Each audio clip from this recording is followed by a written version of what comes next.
Mayele, Martin Fayulu a-t-il raison ou non? Il n'a pas raison.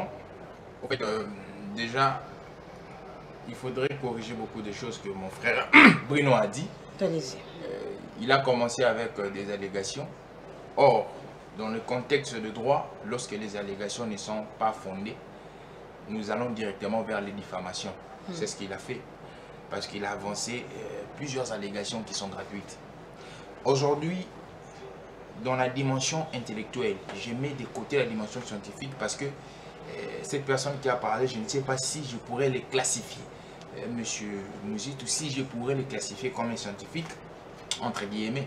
Mais dans la dimension intellectuelle, lorsqu'on parlerait de telles choses, il faudrait qu'on puisse naviguer dans le monde conditionnel. Cela relève de la phraseologie, relève du français.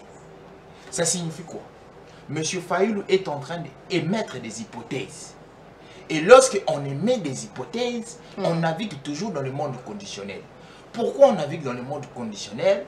Parce qu'il faudrait que ces hypothèses-là soient vérifiables. Aujourd'hui, si vous demandez à monsieur Fayulu de pouvoir vous montrer des éléments qui sont palpables, des preuves qui sont palpables, qui affirment ces différentes allégations, monsieur Fayulu serait en difficulté pour vous montrer ces éléments. Je vais encore plus loin.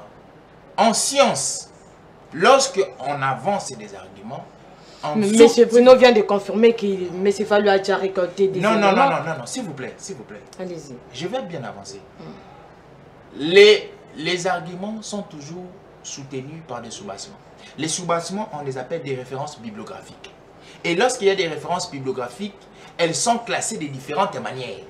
Les références bibliographiques peuvent être un livre, peut être un document, peut être un rapport. Et lorsqu'on avance encore plus loin dans les références bibliographiques, il faudrait avoir une critique d'authenticité de ces références bibliographiques. Donc, nous sommes dans un processus que M. Fayulu a déclenché qui n'a pas de contenu, qui n'a pas de teneur. C'est quoi la teneur intellectuelle et scientifique de ce que M. Fayulu a déclenché? Il n'y a pas de teneur.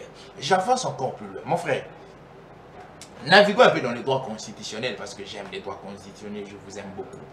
L'article 78 de notre pays énonce ceci, que le Premier ministre est issu de la majorité parlementaire. Point barre.